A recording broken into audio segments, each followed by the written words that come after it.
Okay, so this is the second part of the video. After the last time, I spent an additional hour later on making a second electrode. Did a much better job. Let's scooch in here. So this is the first one, and this is the second one. Put them side by side for comparison.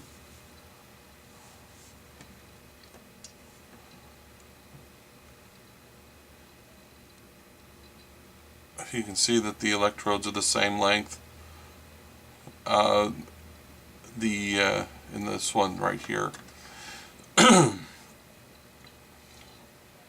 the set screws are more precisely where I want them, and I ended up going and picking up some shorter set screws. These are only 1/4 inch thick. This is the shortest ones they had. I thought I would save some money by looking on eBay, but surprisingly eBay was pretty much the same price, maybe a little more than what I got locally. So this is a 5 amp fuse. In my testing with the solenoid, I found that it pulls about somewhere between 3.5 to 4.5, or sorry, 3.5 to 4 amps, and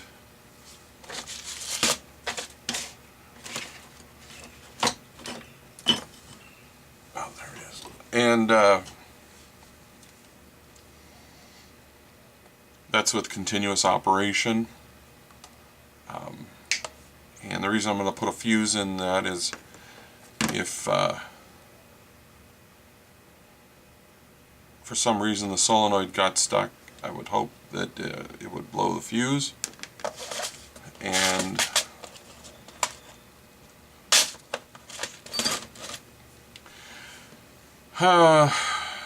so let's see here. So what we're going to do first thing is let's get this.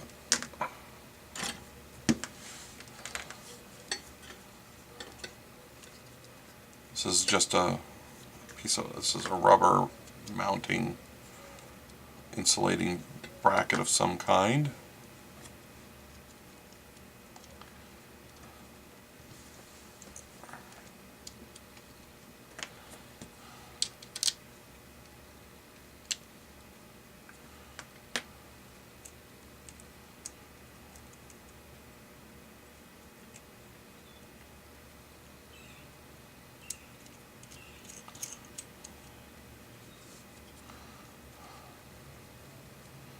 Actually, I want to leave that off.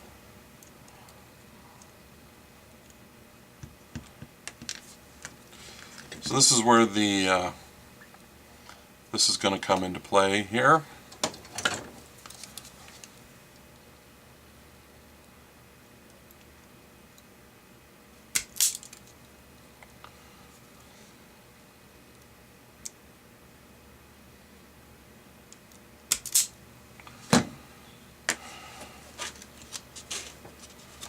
Let's see, that's not gonna do any good.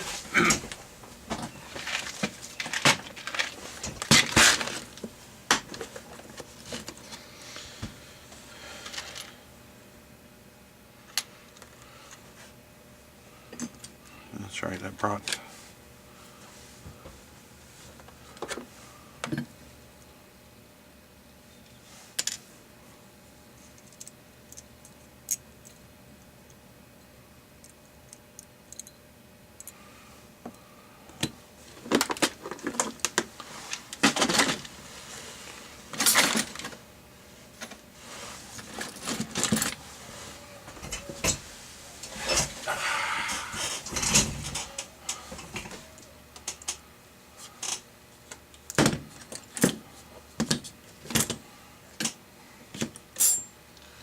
These are a set of crimpers that I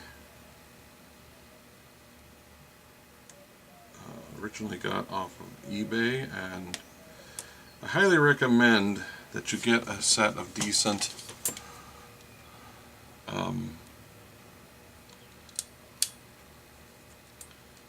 ratcheting crimpers. If you've ever wondered why when you crimp connectors they don't hold, well, the reason is that you didn't use a decent set of ratcheting crimp connectors. So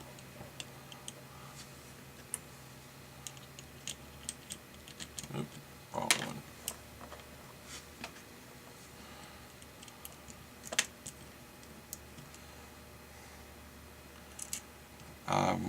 Over the years I've used crimp connectors and I was never happy with them. They didn't crimp too well. And I usually ended up soldering, which I've been told is a big no-no. You should never solder crimp connectors, although there's times when I just found that it's best.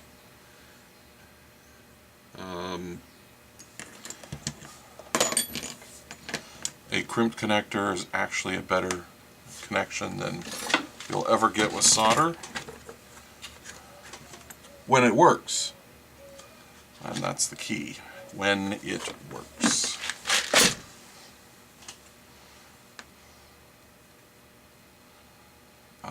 Because if they're not properly crimped, they don't work.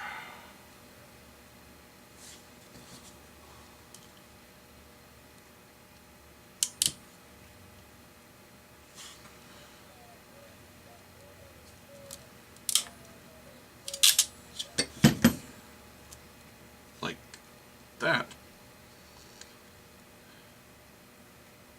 And that is one of the reasons, the aggravating reasons, why I generally avoided them, is when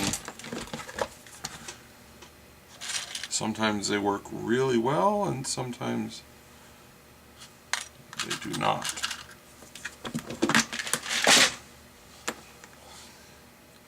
And I have a feeling it has a lot to do with who makes them, and how close and how properly they follow any kind of standard.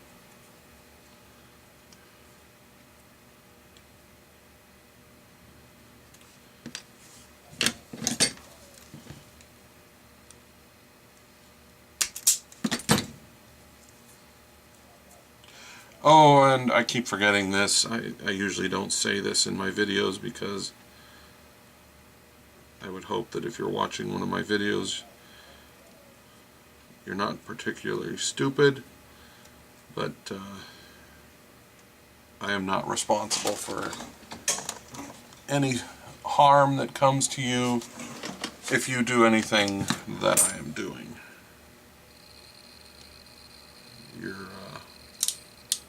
You're on your own.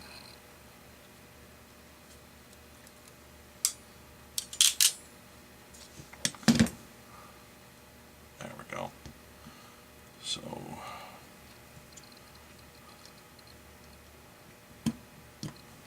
that goes there.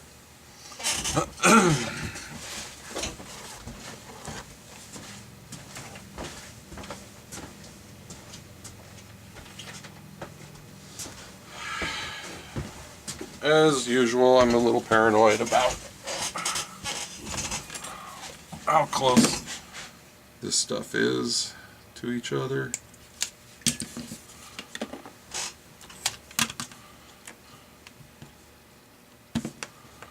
So I don't want even the slightest chance that these could accidentally touch and trigger.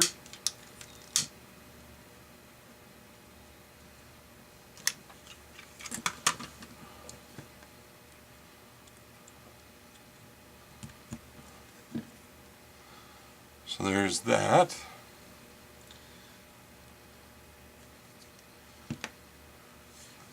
Now then,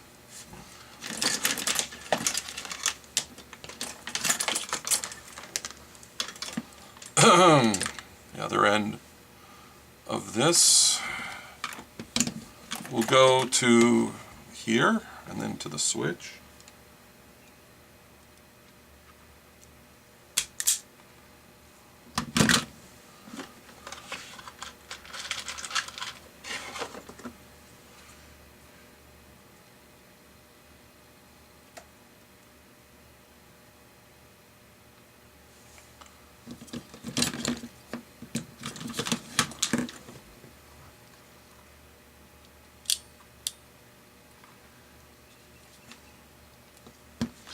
I'm already certain that at this point I've lost most of the viewers because the average person doesn't seem to have a very good attention span, and most people don't watch my videos for whatever reasons longer than about 5 minutes.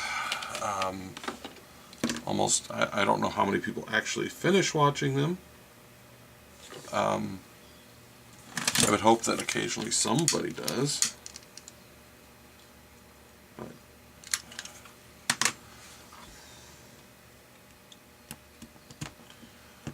Alright, so that's that side. And then the other side, we're going to be a black wire. And weirdly enough, if you've ever worked on a trailer or an RV, for some odd reason, RVs are wired opposite of what you would expect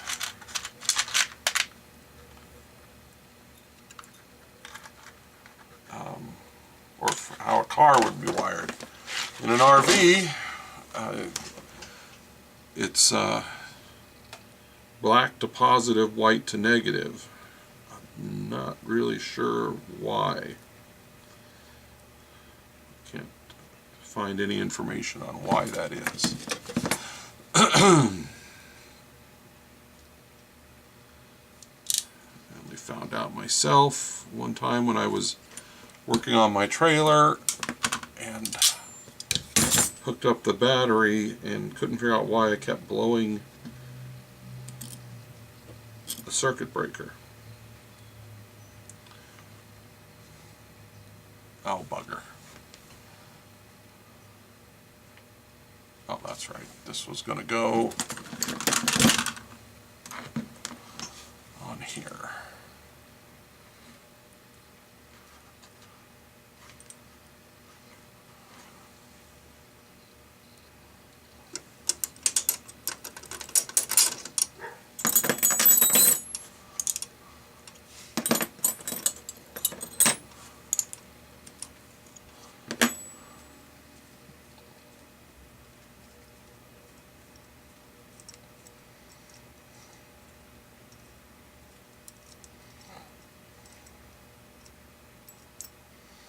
If you've ever wondered why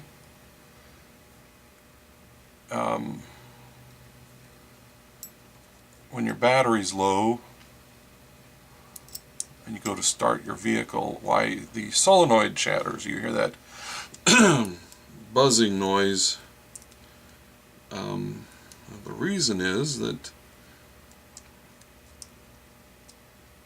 the starter's pulling more amperage than the battery can put out. So much so that the relay is cutting out. The starter relay is just cutting out. And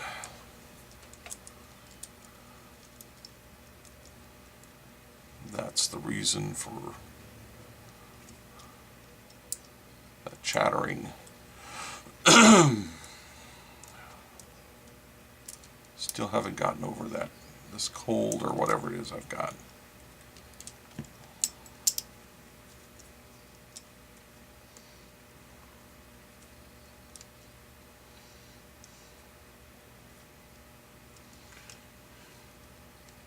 Come on.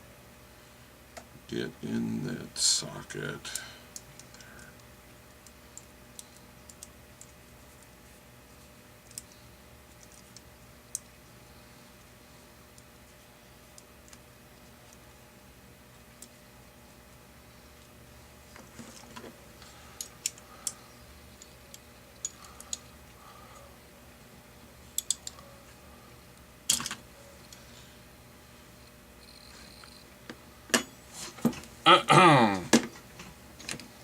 Alright, so last thing.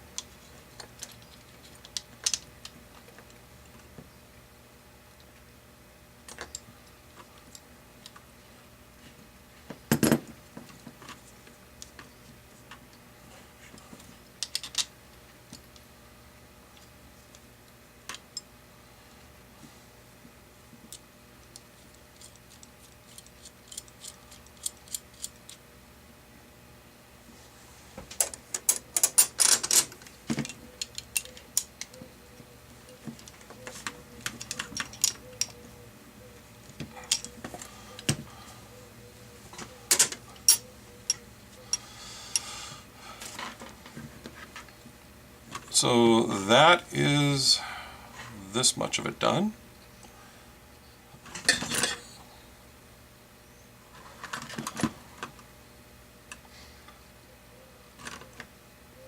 This is going to go on the battery kind of like this. Alright. So then I need to make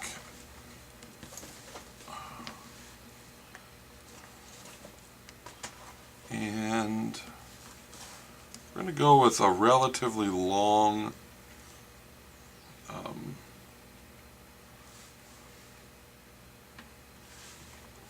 relay or a switch wire length, simply because it rolls easier than it stretches. So let's see here. These come out of usually things like microwaves. It's called a micro switch. This one is rated at 16 amps at 125 or 250 volts AC, but it also has a DC rating, and that DC rating is 12 amps at 24 volts and 12 amps at 12 volts DC. DC ratings are particularly important, mostly because it takes a little bit more effort to get a DC circuit to let go of when it's actuated.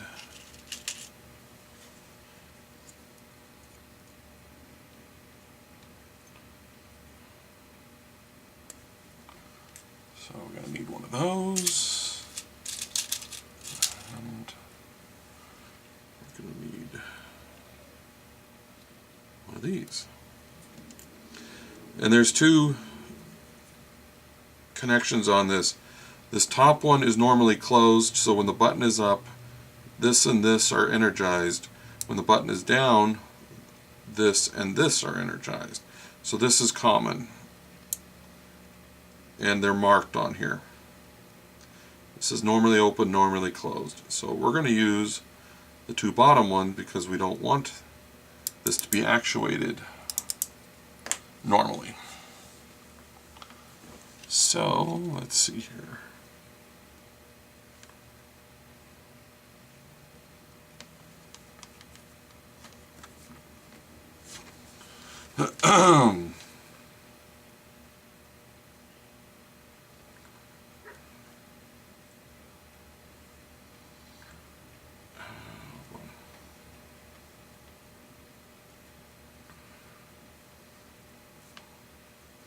These connectors, I had a heck of a time finding them, and I'll put what they were called.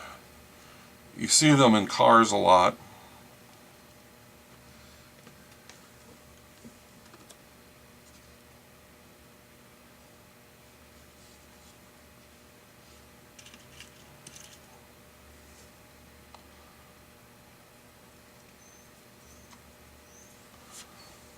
Let's see, how long does this need to be?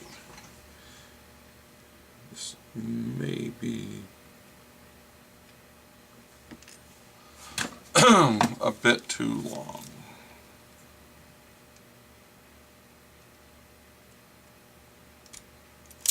bit too heavy wire for this.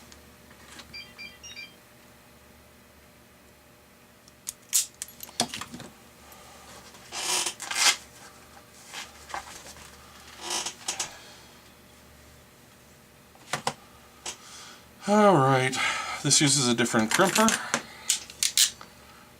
and let's see if we're going to use this right.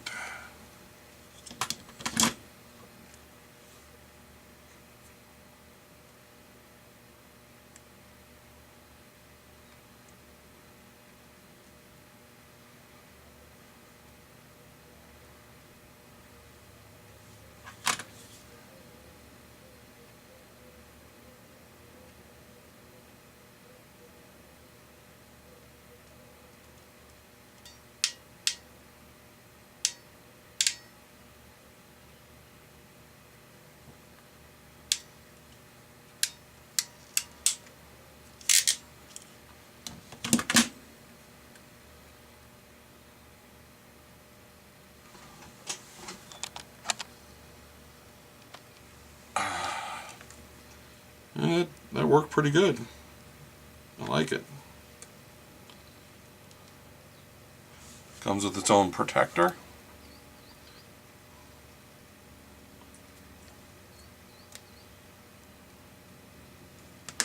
Now the other one.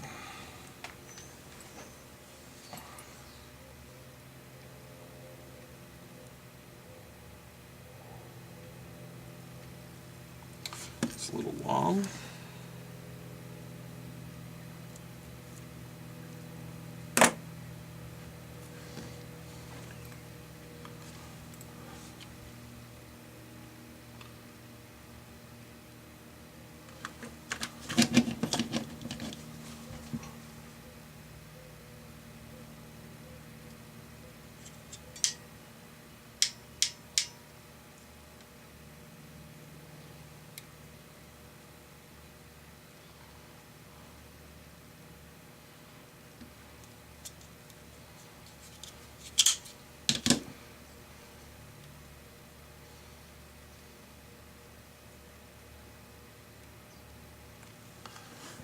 Try that again.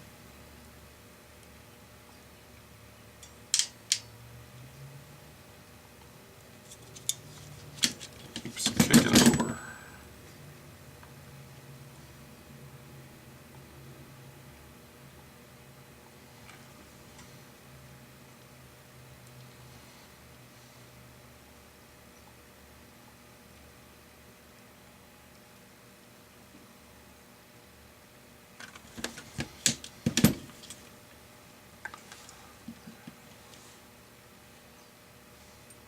Oh, bloody hell.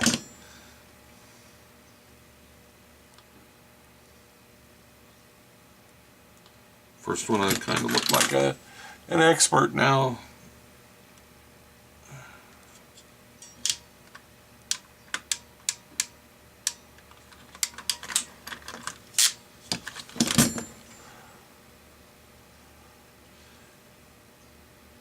Yeah, there you go.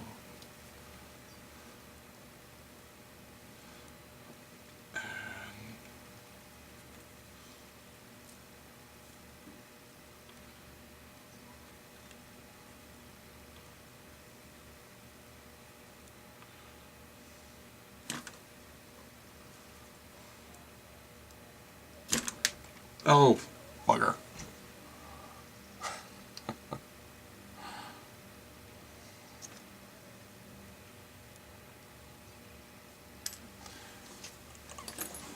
Well, I'm going to have to work on this. Alright. It only took one more try to get that on there. So, one of the things I'm going to have to do is I'm going to have to make something to mount this because it needs to be sitting flat, and I'm going to be hitting it with about this much dwell time. Just that.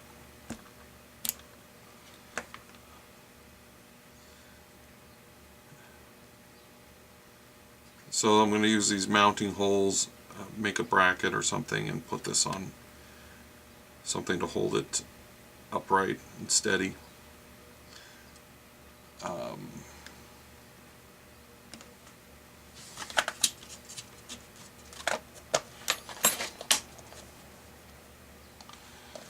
So we'll come back in a few minutes. Okay, so this is what I hacked together.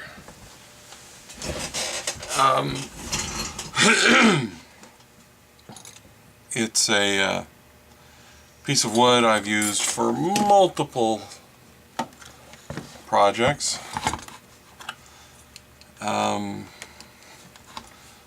drilled a couple holes, slightly larger than the electrodes, and pretty deep, because I don't want any chance that these will accidentally slip and touch each other.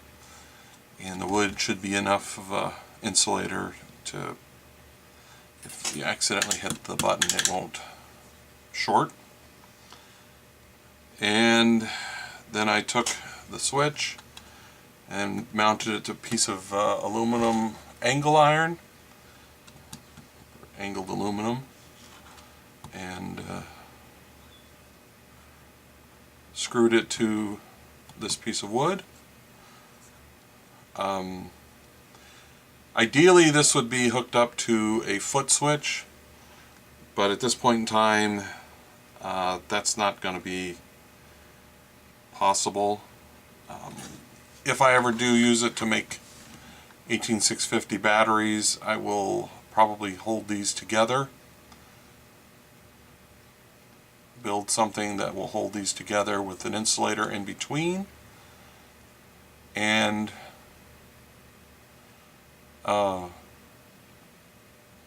so I can use it one-handed.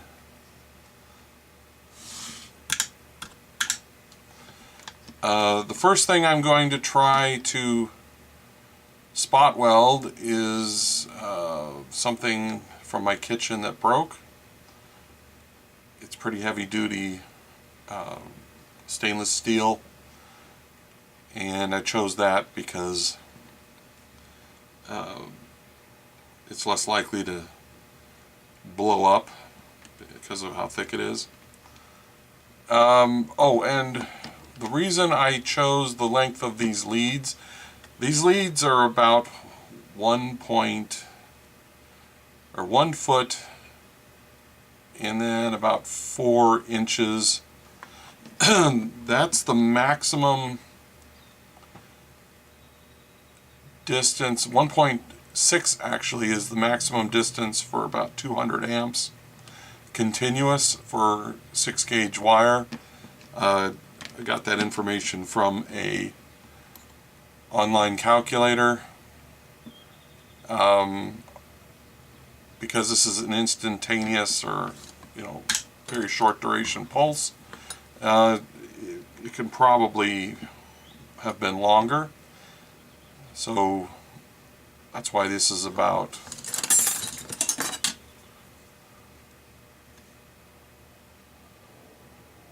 just about 1.7 or 1 foot 7.5 inches, including the length of this. This is almost 1 foot 10 inches. Actually, it's probably 1 foot 9 inches, and the other one is about 1 foot 8.5 inches. So it is. I need to take this into the house and try to figure out how to set up what I'm going to be welding so that I don't short anything out, and get this to work right. But before that, I've got to go get a haircut. So I will see you in a few seconds. Okay, so this is the scary setup, partly because I can't do this one-handed, and this is what I've had to rig up. Currently the negative terminal is disconnected, And you can see these two electrodes are close but not touching. This is the piece we're going to be welding together. And so, let's see here. We have our button here and the batteries and everything. So I'm going to hook this up. I'm going to be putting on my welding mask because I don't know how much of a spark this is going to put out, and I don't want to be dazzled or blinded by it. If you'll see here, we can hit the button and the solenoid engages. So I've also, although it's not really relevant because I'm kind of wearing gloves, I've taken my ring off and so see.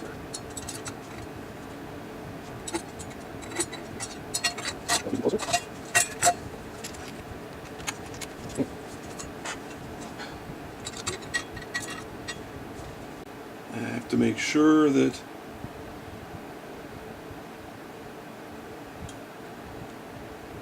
this is only touching here. There we go.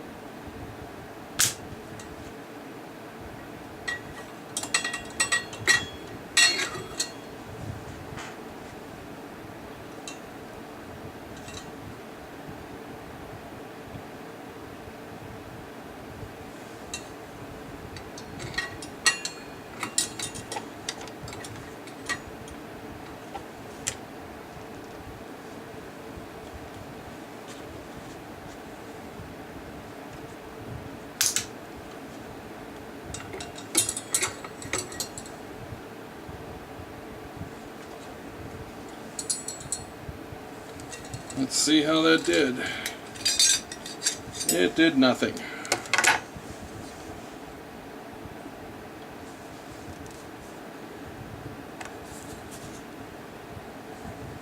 There's a small amount of penetration there, but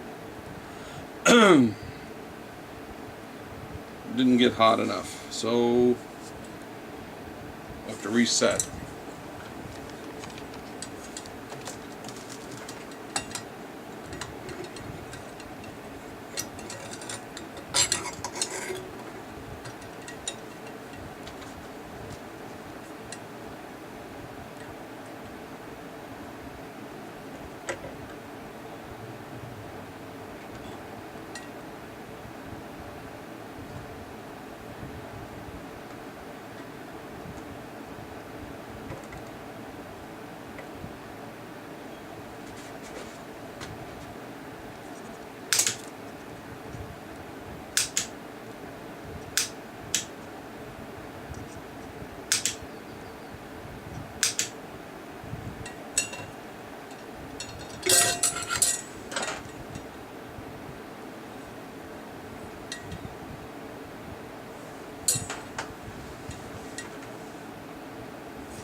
And that one almost held.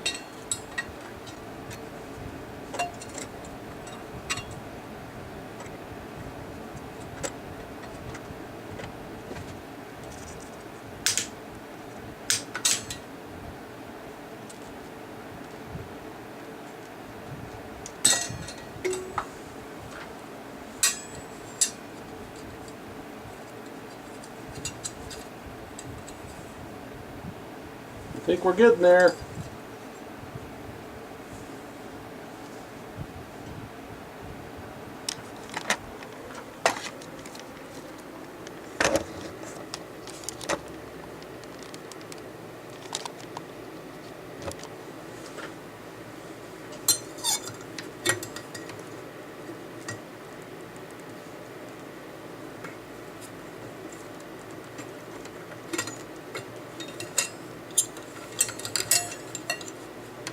The trick is to touch only the parts that need to be welded.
Well, let's see what that did.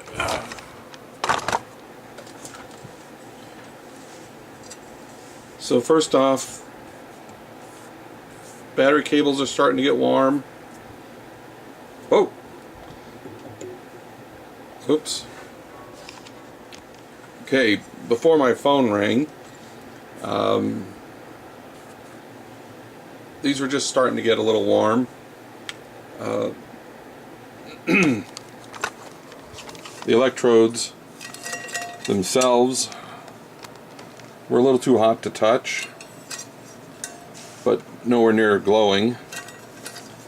This is the spot welds. Being as thick as this stuff is, it took a bit. Seems to be holding, certainly a lot better than the original spot welds. You can see them, they're here, but it's working.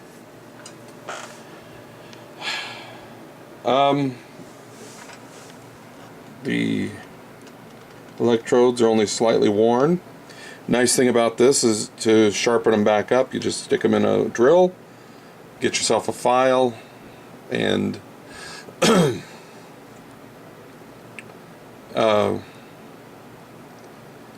just sharpen them.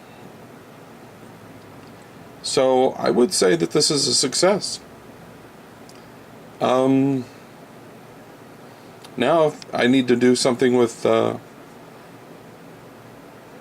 18650 batteries or otherwise, I can. So later.